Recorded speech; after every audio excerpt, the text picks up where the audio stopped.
खबर बहुत बड़ी है और ये कहा जा सकता है कि ईरान और इसराइल के बीच में जो जंग चल रही है उसका सबसे निर्णायक मोड़।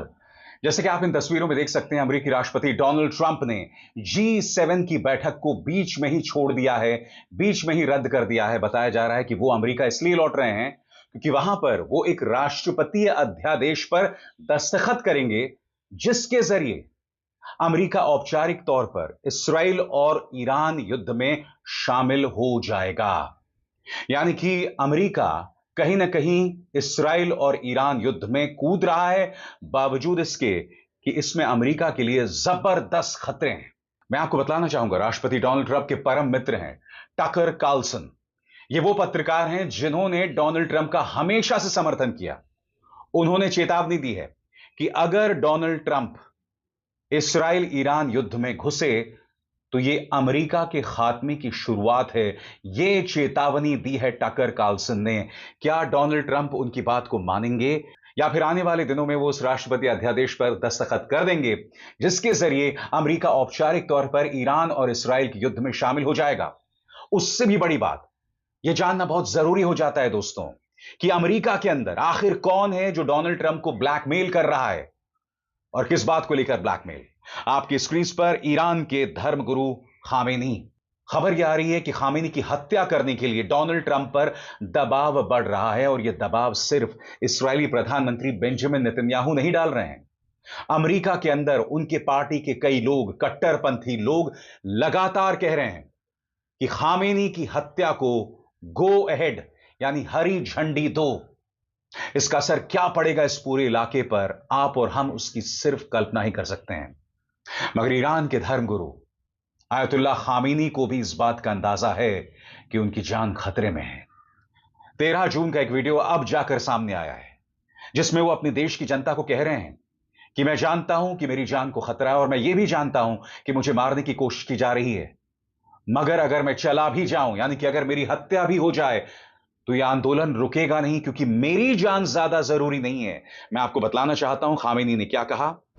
मेरे जिस्म की कोई खास कीमत नहीं, मेरी जिंदगी का भी कोई खास बड़ा मतलब नहीं। अगर वो मुझे मार दें तो इसे हमारी हार मत समझना, बस तुम इमाम हुसैन के उसूलों पर डटे रहना। हम ये जंग तब तक जीत रहे हैं जब तक हम जुल्म के आगे नहीं झुकते, ताकत और लालच के आगे नहीं झुकते, जब तक हम इमाम हुसैन के आदर्शों को थामे हुए हैं। सुनिए और देखिए 13 जून का इनका ये भाषण जो आज मायने रखता है। क्यों? क्योंकि अमेरिका अब इस जंग में उतरने की तैयारी कर रहा है और हो सकता है कि डोनाल्ड ट्रंप उस ब्लैकमेल के सामने झुक जाएं। सुना जाए क्या कहा खामेनी ने।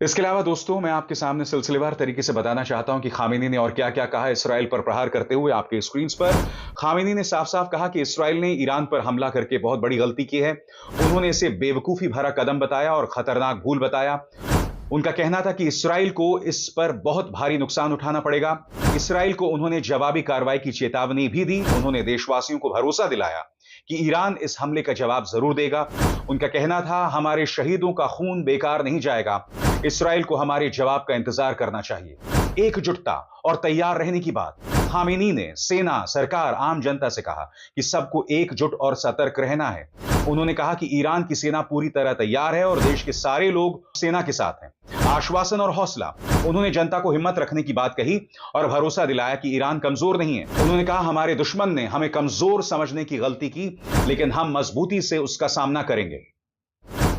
इसराइल को भी चेतावनी दी उन्होंने। खामेनी ने कहा, इसराइल ने अपने लिए बहुत बुरा वक्त बुला लिया है, अब उसे हमारे जवाब का इंतजार करना चाहिए। मगर सबसे बड़ी बात, एक तरफ इस बात को लेकर सुगबुगाहट, क्या अमेरिका इस जंग में उतरने वाला है, और दूसरी तरफ आपकी स्क्रीन पर बीबीसी की एक खबर, यह खबर मैं आपको कल दिखा चुका हूं दोस्तों, और यह खबर क्या कह रही है कि ट्रंप से कहा गया कि वो ईरान के सुप्रीम नेता को मारने में मदद करें, जिसे ट्रंप ने पहले इनकार कर दिया था। मगर सबसे बड़ी बात दोस्तों, उनके देश के अंदर उन्हें लगातार ब्लैकमेल किया जा रहा है कि वो खामेनी की हत्या, उनकी सुपारी को लेकर हरी झंडी दें, मगर अब तक ट्रंप स्वीकार नहीं कर रहे हैं। बड़ा प्रश्न, क्या ट्रंप इस ब्लैकमेल के सामने झुक जाएंगे? इस बारे में सीएनएन ने क्या कहा है दोस्तों, इस पर गौर किया जाए। राष्ट्रीय सुरक्षा के ठोस कारण और घरेलू राजनीति को देखते हुए अमेरिका के लिए सीधे तौर पर ईरान इजराइल जंग में कूदना समझदारी नहीं होगी, खासकर जब इस्राइल इसे अपनी जिंदगी और अस्तित्व से जुड़ा मसला बता रहा है। लेकिन हालात ऐसे बन सकते हैं कि अमेरिका को अपनी अब की भूमिका से कहीं ज्यादा आगे बढ़ना पड़ेगा। सीएनएन की रिपोर्ट के मुताबिक इस वीकेंड ट्रंप ने इस्राइल के उस प्लान को ठुकरा दिया जिसमें वो ईरान के supreme leader ayatollah Ali Khamenei को मारने की योजना बना रहे थे। लेकिन कुछ चीजें ट्रंप के कंट्रोल में नहीं हैं, उनके नियंत्रण के बाहर हैं। अगर ईरान की कमजोर होती सरकार ये मान ले कि अब उसके पास खोने को कुछ नहीं बचा है और वो अमेरिकी बेस या सैनिकों पर हमला कर दे, या फिर दुनिया के किसी भी कोने में अमेरिकी टारगेट को निशाना बनाए, तो अमेरिका को सख्त जवाब देना ही होगा ताकि उसकी साख और डर बनाए रखा जा सके। एक और संभावना यह भी है कि ईरान ट्रंप पर दबाव बनाने के लिए गल्फ या रेड सी में अंतरराष्ट्रीय जहाजरानी पर हमला करे और इससे पूरी दुनिया में ऊर्जा संकट खड़े हो जाए। यानी कि यहां पर दो बातें सामने उभर कर आती हैं। पहली बात, रेड सी में ईरान हमला कर दे और यहां पर असर सिर्फ ट्रंप पर नहीं पड़ेगा या अमेरिका पर नहीं पड़ेगा, यहां पर पूरी दुनिया के लिए एक बहुत बड़ा ऊर्जा संकट पैदा हो जाएगा, इंक्लूडिंग इंडिया, भारत के लिए भी। और बात वहां नहीं रुकती है। ईरान को अगर यह लगने लगेगा कि सब कुछ खत्म हो रहा है और इसराइल धीरे धीरे धीरे उसके देश को तबाह कर रहा है, तो वो बौखलाकर अमेरिकी निशानों को टारगेट करेगा, जिसके चलते अमेरिका को जवाब देना पड़ेगा। मगर अब तक ईरान ने सब्र बरता हुआ है।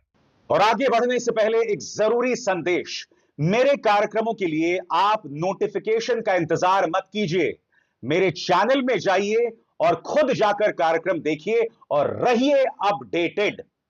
और हां, ज्वाइन कीजिए मेरा चैनल, देखिए यह जरूरी संदेश। स्वतंत्र और आजाद पत्रकारिता का समर्थन कीजिए, सच में मेरा साथी बनिए। बहुत आसान है दोस्तों, इस ज्वाइन बटन को दबाइए और आपके सामने आएंगे ये 3 विकल्प, इनमें से एक चुनिए और सच के इस सफर में मेरा साथी बनिए। सबसे बड़ी बात, जो कट्टरपंथी तत्व हैं वो दबाव लगातार बना रहे हैं ट्रंप के ऊपर कि ईरान जंग में शामिल होइए, खामेनी को मौत के घाट उतारिए। और इस बारे में न्यूज एजेंसीज क्या कहती हैं, इस पर गौर किया जाए। ट्रंप पर अपनी ही पार्टी के अंदर से दबाव बढ़ रहा है कि ऐसा एक्शन लिया जाए जो सिर्फ अमेरिका ही कर सकता है, यानी ईरान के फोर्डो वाले अंडरग्राउंड न्यूक्लियर साइट को तबाह कर देना, जो माना जाता है कि इसराइल के एयर स्ट्राइक से बाहर की चीज है। ऐसे हमले के पीछे तर्क इस बात का है कि इस वक्त ईरान सबसे ज्यादा कमजोर हालत में है और अमेरिका के पास शायद फिर इतना अच्छा मौका ना आए कि वो ईरान के परमाणु हथियार की संभावना को हमेशा के लिए खत्म कर दे। तो हम बात कर रहे हैं दोस्तों अंडरग्राउंड न्यूक्लियर साइट जिसका नाम है फोर्डो। और फोर्डो जो है, जो आपकी स्क्रीन पर इस वक्त मैं इसका नक्शा आपको दिखा रहा हूं, यहां पर सिर्फ अमेरिकी बॉम्ब पहुंच सकते हैं। इसराइल लगातार कह रहा है कि आप यहां हमला कीजिए ताकि ईरान का जो पूरा न्यूक्लियर प्रोग्राम है वो हमेशा के लिए नेस्तनाबूद हो जाए। सवाल यह कि क्या ट्रंप बेंजामिन नेतन्याहू की सुनेंगे? और जब मैं कह रहा हूं कि क्या वो बेंजामिन नेतन्याहू की सुनेंगे, तो मेरा मतलब यह है कि क्या वो खामेनी की हत्या भी करवाएंगे? और दूसरी बात, क्या वो फोर्डो पर हमला करेंगे? यह है $1,00,000 का सवाल।